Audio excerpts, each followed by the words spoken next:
On this Monday episode of the Locked On Texans podcast, does anybody have faith in Kenyon Green when he's healthy? But we also get a one-on-one interview with draft prospect out of UTEP defensive tackle Keenan Stewart.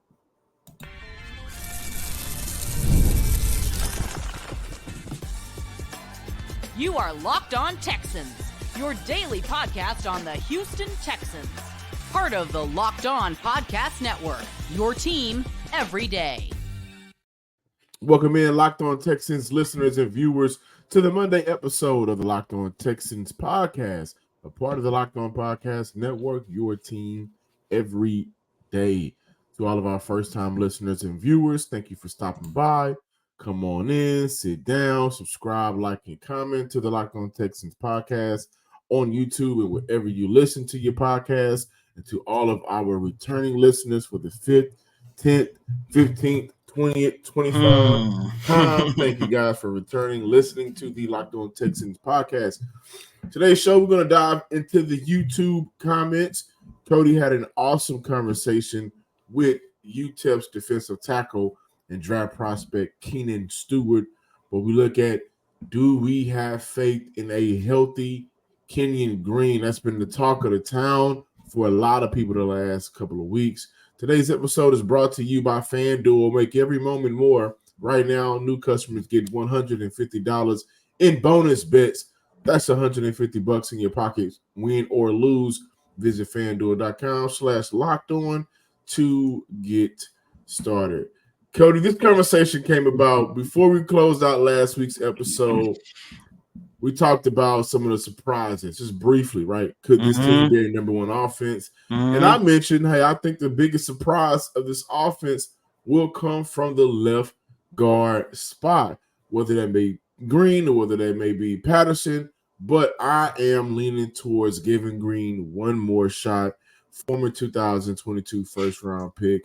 One thing Stan said last week is GMs rarely want to be wrong. That could be for John Mitchell, that could be for Petrie. But I don't think Caserio wants to be wrong. Remember, the Houston Texans had a couple of opportunities to draft Kyle Hamilton, and now 2 years later, we're talking about getting a safety, right? So do we have a lot of faith in healthy Kenyon Green from your perspective? I don't know, to be honest with you, John. First and foremost, that's the best response. It is, because look, you guys know me. Every time we talk about these young prospects who have been struggling for, their first couple of years in the league, John, I've said this before, I said it again. The one thing I love about the connection, you and I, SARS, Jonathan, Alexander, DJ, B. Scott, all of us, we all can agree on one thing. We argue a lot, but we all can agree on one thing in terms of young prospects. You have to give these young guys at least 3 years to develop. So I look at it from that standpoint that this is year 3 for Kenyon Green. But to me, John, I still feel like if he isn't a rookie, he's going into his sophomore season. And I understand that he already played at least one full season, his rookie year, which, by the way, wasn't good. But at the same time, you also got to take into consideration that going into his rookie season, I can't remember what he went down with, but remember, he missed majority of all training camp going into his rookie year. So you got to take that into consideration. Then last year, we saw him have, some good days throughout training camp, but it was like, okay, he's going to go through another developmental season, which was okay because you had a pretty solid, a pretty experienced offensive line at the time. However, he goes down with a shoulder injury during the final day of preseason against the New Orleans Saints. Not only that, Nick Caserio also hinted at, he's also going through other things off field that has hindered his development, and he has missed the entire 2023 season. So here we are, 2 years removed from when the Houston Texans made him a first-round pick, and nobody still do not know what they have at Kenyon Green. However, with the start of off-season workouts last week, we did get a fairly positive update from both general manager Nick Caserio and head coach D'Amico Ryans. Working hard, made progress. He has an opportunity in front of him, so ultimately it's going to come down to the player and how well they perform. But, KG's a good kid, so, he'll have a full off season, which he hasn't had. So, we'll see how it goes here. Certainly has an opportunity in front of him, but nobody's guaranteed anything. So, ultimately it's going to come down to how you perform, when you're on the field. Right. And you have guys who've missed time. When you talk about Titus, you talk about Kenyon. Those are two guys we feel really good about up front for us. We talk about our line being a strong suit for our team, and getting those guys back healthy will only add to our group, only add to what we're able to do up front. So I'm excited to see Titus back healthy, excited to see Kenyon, right, competing healthy, and to give himself the best shot to go out and show what he's capable of. So I don't think he's had that opportunity fully. So I'm excited to see Kenyon perform. He's been working out. He's been consistent every day. He's been putting the work in throughout the offseason. So excited for him. The one thing I love about what both Caserio and Ryan said, both of them did not promise him getting his starting job back. And I think that's fair because, first and foremost, we still do not know what Kenyon Green is going to be able to do whenever he gets an opportunity to go through a full healthy offseason, a full healthy training camp. But most importantly, John, to me, I kind of feel like that might be the best case scenario for Green because it kind of take the pressure off of him. And then, two, most importantly, as I mentioned a couple of weeks ago, and we talked similar to this conversation along with Titus Howard, I also look at it from a standpoint that the Houston Texans, as we know, they are ready to win. They are knocking on the door of championship contention. In these next couple of years is going to be very valuable for this organization to see if they can get over that hump. AFC Championship, Super Bowl, and possibly winning it all. This is a team that is not going to give a young prospect like Green multiple chances to go out there and develop when they're trying to win game, when they're trying to become the elite of this league. I know you don't agree with this, but still to this day, if the season was to start tomorrow, I would love to see the offensive line go Laramie Tunsil, Drew Scruggs, Jared Patterson, and of course, we already know who's going to take care of the right side with Shaq Mason and Titus Howard. But overall, man, first and foremost, shout out to Kenyon Green. I'm definitely hoping that he has an opportunity to live up to the promise and potential that we saw when they drafted him out of Texas A&M, but only time will tell. What I like right now is the tone around the building when talking about Kenyon Green. I think that both Nick Caserio and D'Amico Ryans, like you mentioned, there isn't a guarantee. Nothing is guaranteed. I think there's a few players on this roster where you can point and say, you're not guaranteed a starting spot, but I do like the tone around it when they talk about it. Like, it's very positive, I believe. So it seems like their tone is coming off as, he's going in the right direction. He's trending in the right direction. And so I like that for Green, all things considered. Like, you missed your sophomore year with an injury and off-field things that was going on. Your rookie year, again, we said a lot, was one of the roughest rookie years we've seen for, I think, an offensive lineman in a long time. And on top of that, your rookie year, you didn't get an opportunity to showcase what you do well consistently. And so now as we come into year 3, right, I look at it like this. In year 2, Derek Stingley had a jump. In year 2, Jalen Petrie didn't have a jump. He regressed. So you look at year 3 being in, a year for all 3 of those guys to just say, I come in and be competitive and compete for 17 games or as much as possible. And I like the fact that they're talking about he's going to get a shot, because at the end of the day, that's all you can expect right now for Kenyon Green. If he was Titus, if he was Laramie, if he was Mason, we wouldn't have this conversation. But for Green, I think it's important to have, because nothing's promised in this league.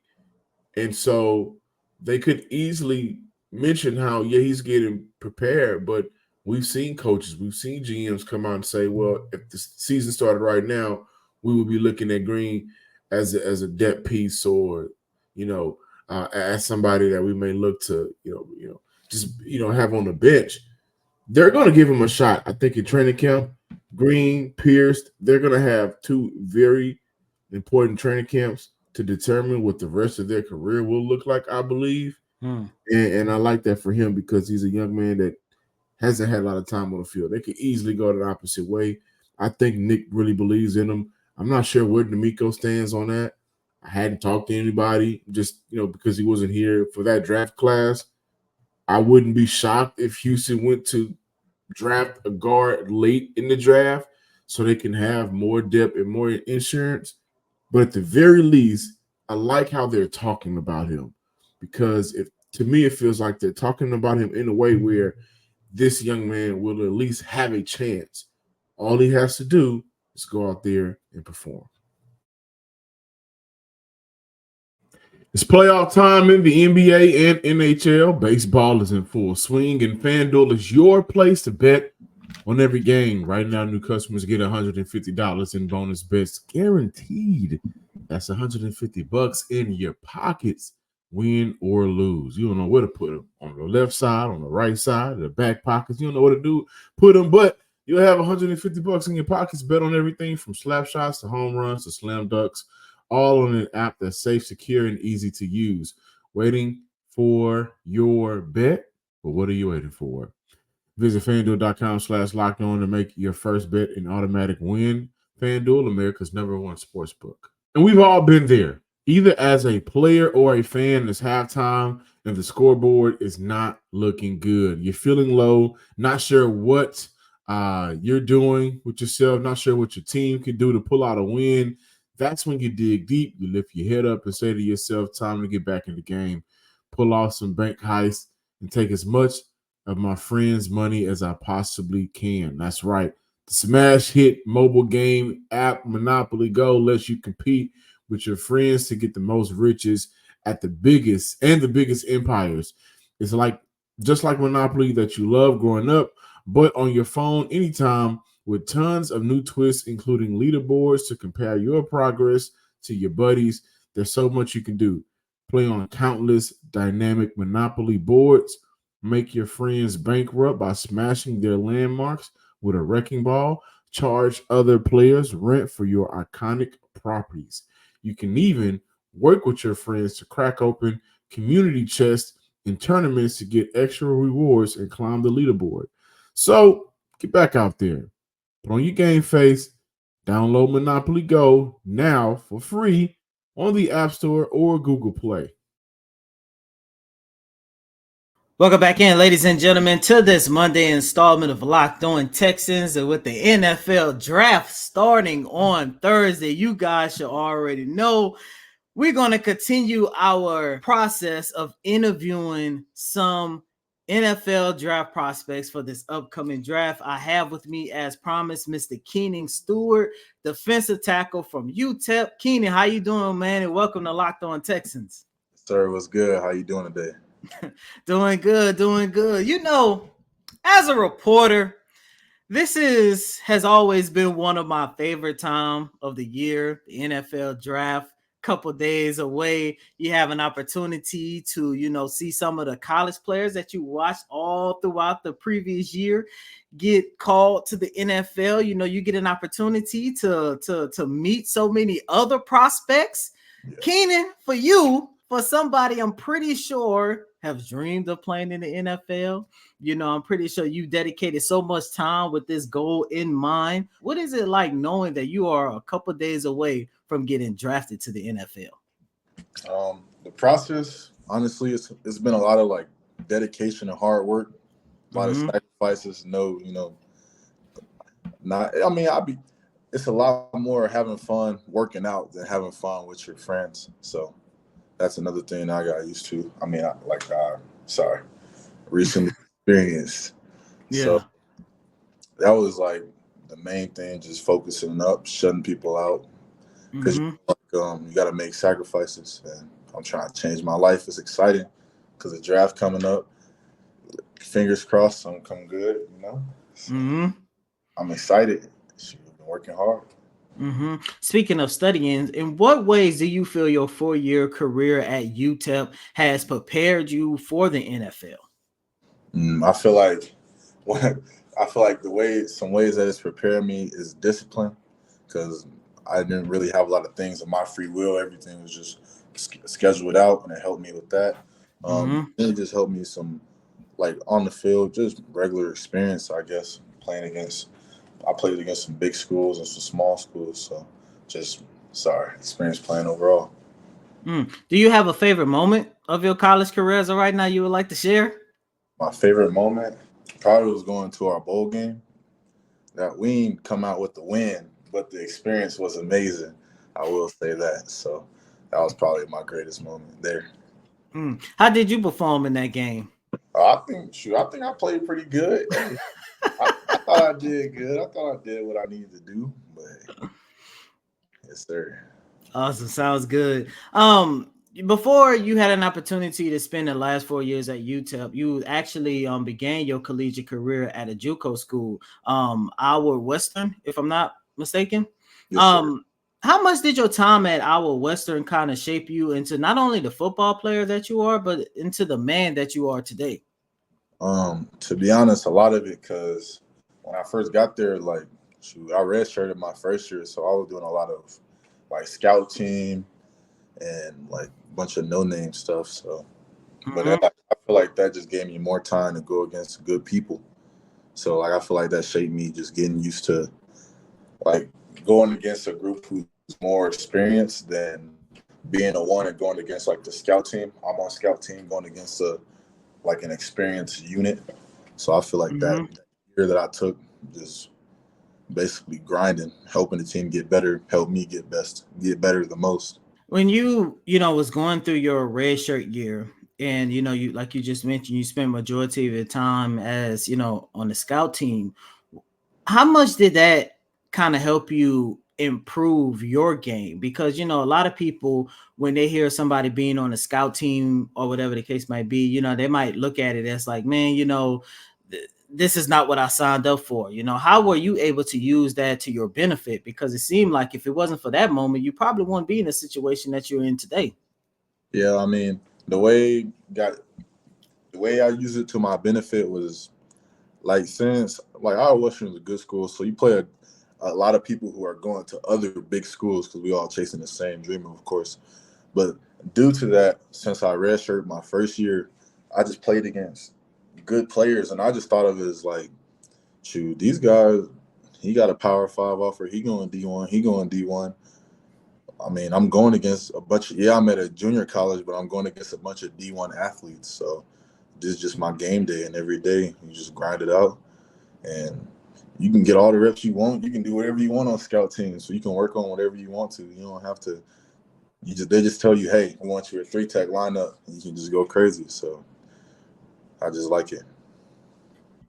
As a defensive tackle who once held the highest Pro Football Focus grade at one point during the season, I got a 2-part question, but I'm gonna give you the first one first. How would you best describe your game?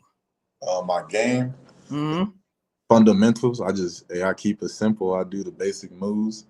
Like, I like to stop the run, and then on third down, I just like to rush the passer. Sorry, and I'm versatile. I have experience like all over, everywhere except for now, even a little bit of defensive end because at UTEP we played a bunch of different fronts.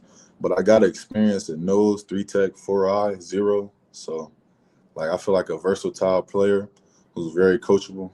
You actually mentioned your Pro Football Focus grade at one time. You had the highest one in the nation. You already mentioned that you love to stop the run. What is it about stopping the run that makes you so successful? Because I went back and I looked at some of your stats. You had a run defensive grade of 94.4. Yeah.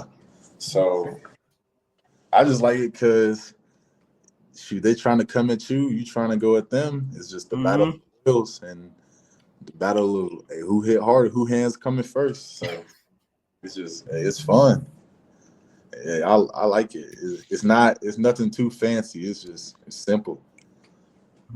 My second question, because I said there was a 2-part question. My second question, what separates you from all of the other defensive tackle prospects that are coming out in this year's draft? Something that separates me is that I'm a versatile defensive lineman who plays fundamentally.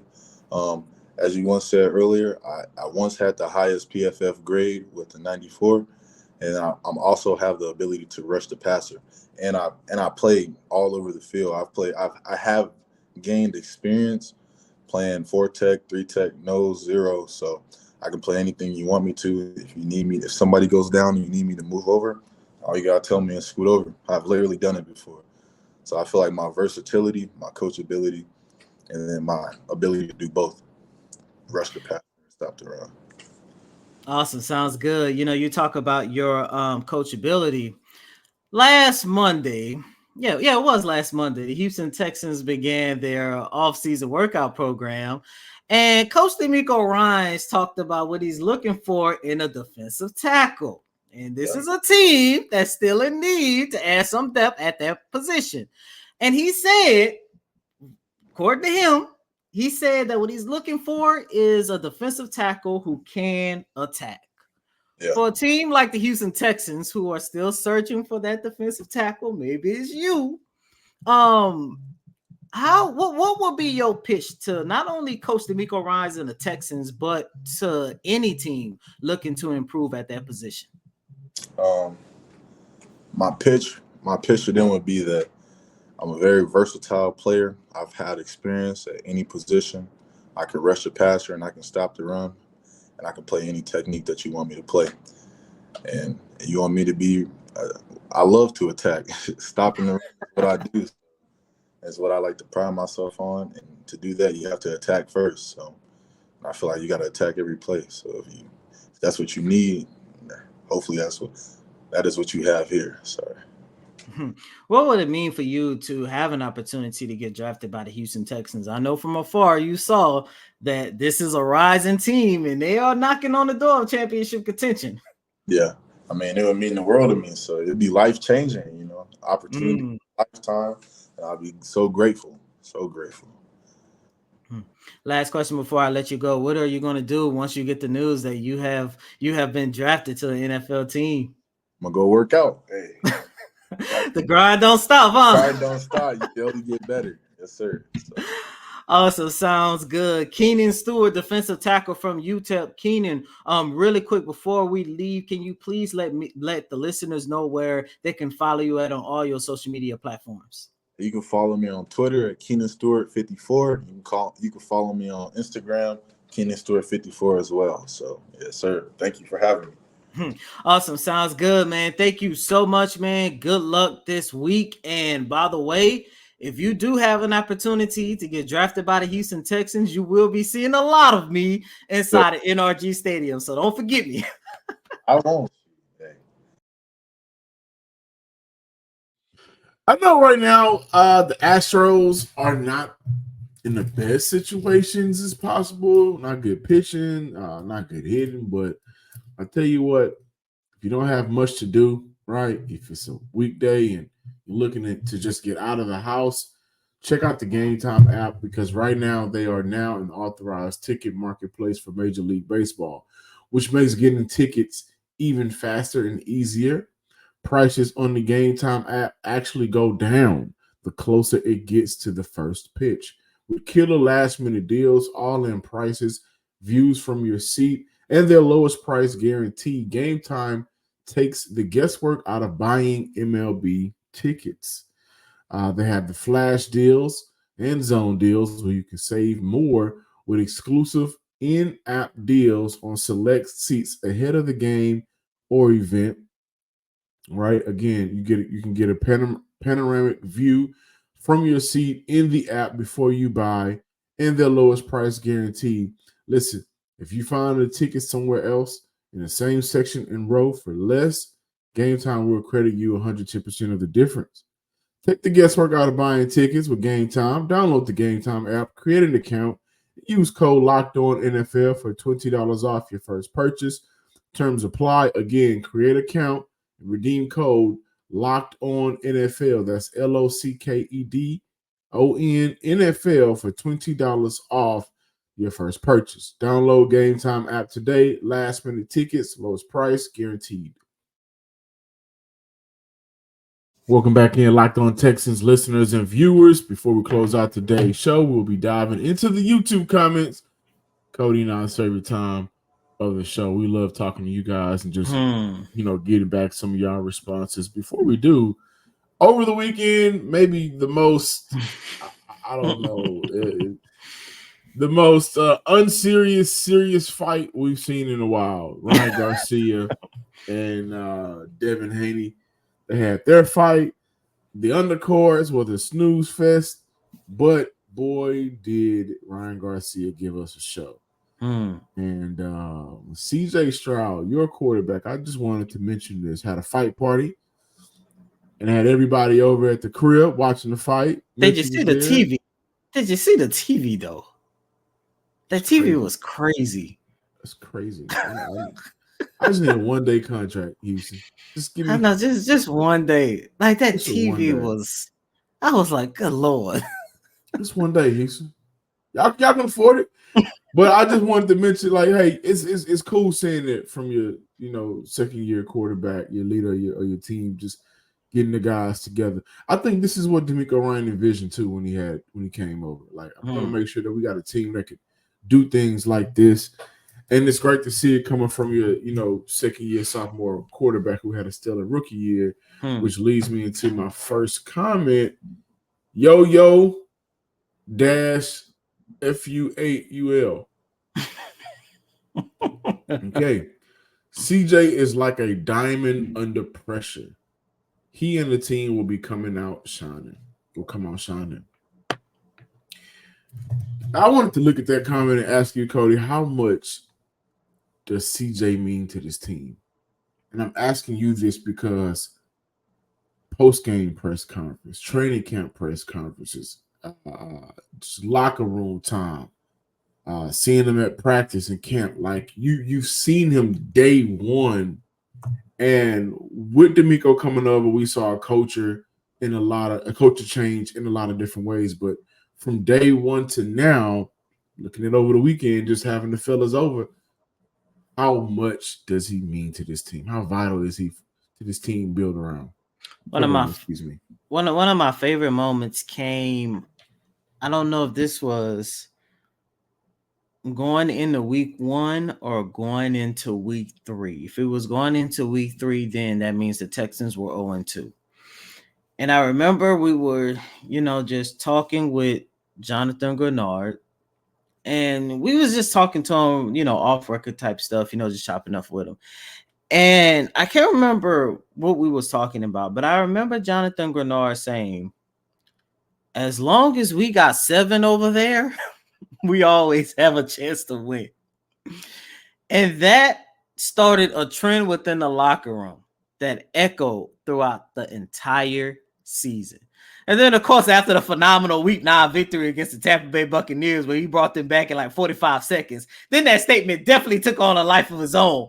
But I say all that just to say, CJ, like, you can't really describe what CJ means to this organization, because John, we are literally looking at this organization in a way that I don't think we have ever looked at them in terms of them having a legitimate chance to win, a legitimate chance to become the elite of the elite. I understand in the past we have seen some very good, some very great, some very awesome teams before. You take a look at Andre Johnson, that parent of Andre Johnson, Arian Foster, JJ Watt at one time. Of course, you guys know Ford and D-Hop in them, even though you had an Asian JJ, but I mean, hey, he was still JJ at the time. You got to throw in guys like J. Joe, throw in guys like Jadeveon Clowney and stuff. But even then, when you look back at those teams, it was always like, okay, everything has to go right for this team. And not only that, you also got to take into consideration that there was always seemed like something was missing.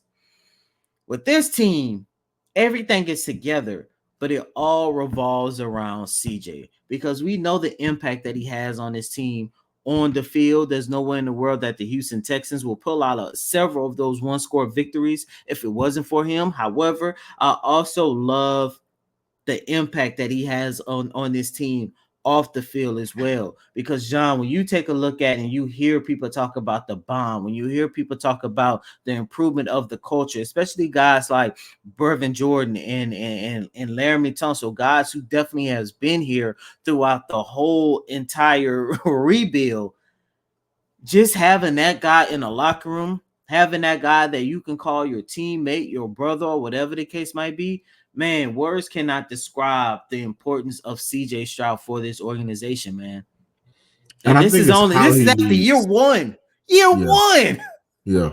going into his sophomore year. I think it's how he leads. You know what I mean? Mm-hmm. If you've been around CJ is just like, I mean, he's the quarterback, but he's just He's chill. He's that's what really I'm saying. laid back. He's literally just like one of the other guys. Like, yeah, very laid back. If CJ added an extra 100 pounds on him, man, he probably would be like Larry Tunsil. You know what I mean? Just that type of, you know what I mean? Just cool, laid back. But he's a guy that everybody can gravitate to. He's a leader amongst men. And to see that over the weekend, I just wanted to highlight. That's your quarterback, guys. No thanks. I'm just looking. Another YouTube name. I like that name. That's not bad.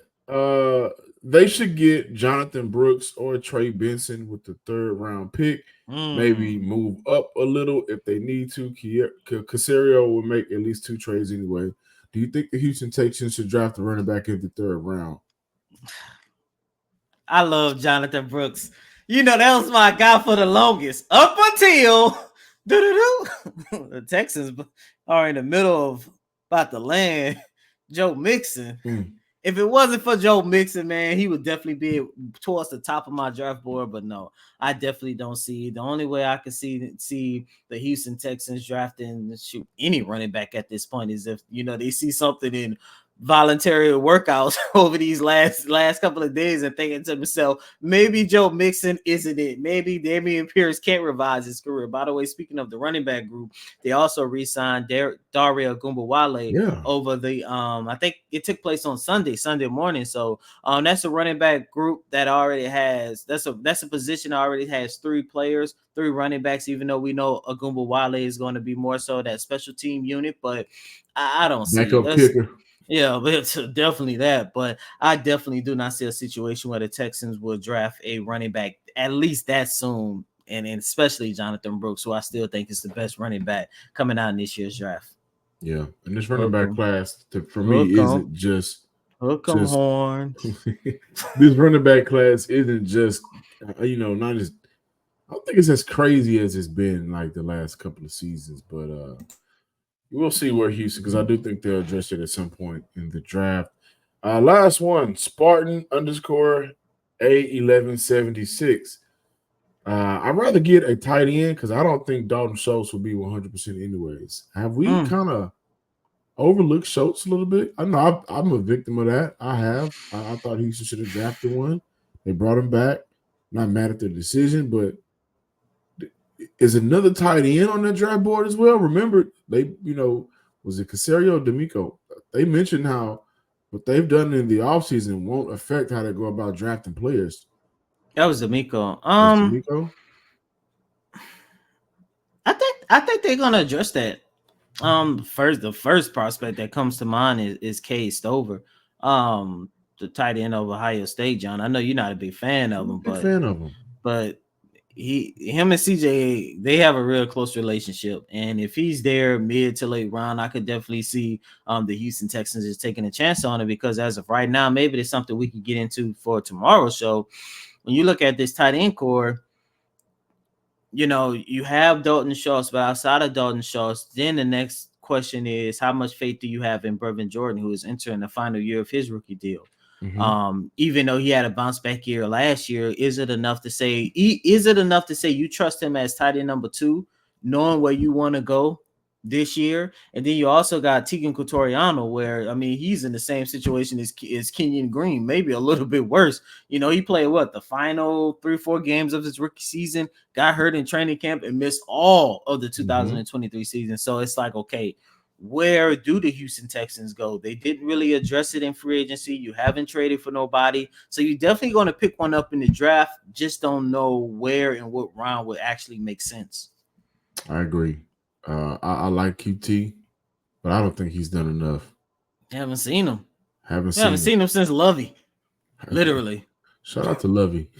Forever, boy. Haven't seen him. I think Brevin Jordan has done enough to compete for a spot. I can see Houston looking in between the third, maybe third, 4th round, maybe top of the 5th if there's a prospect that's there, that's available. But I can see definitely that fourth round where they say, you know what, we like a guy, we want to take a guy. We think that not only he'll give us value now, but once we need to, eventually move on from shows or the deal just expires, we'll have somebody to keep that position going, which is something the Houston Texans have historically not done a good job of. You had Owen Daniels, but then after that, there was a huge gap in getting a tight end that can come in and be successful. CJ Fedorowicz was a good option, but he kept getting hurt. Then you had All-Pro Pharaoh. That didn't work. Jordan Akins came in and finally got an opportunity to shine. I think that was probably the better option for Houston, but under Bill O'Brien, it didn't come to fruition because I think that was because of Bill O'Brien. I wish he probably would have been here. I wish he would have been here last year. I think he would have been much better. Jordan is a baller, by the way. So, I think his production or lack thereof is just a circumstance of being drafted to this team when the offensive coordinators ain't know how to use them. But I think moving forward, this is something that Houston needs to invest in and making sure that they can have tight ends that can be successful.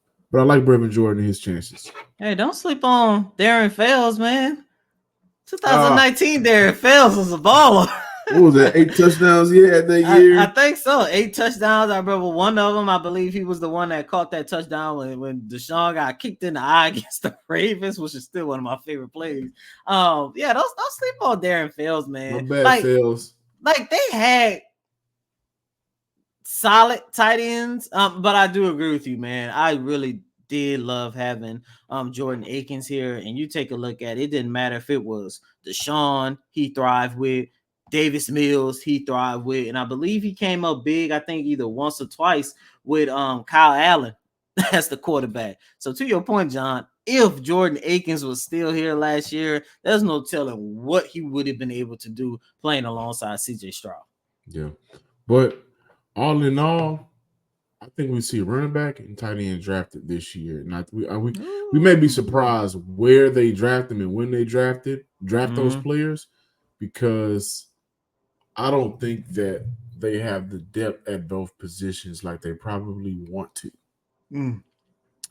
Thank you guys for listening to this Monday episode of the Locked On Texans podcast. Please subscribe, like, and comment to the podcast on YouTube and wherever you get your podcasts.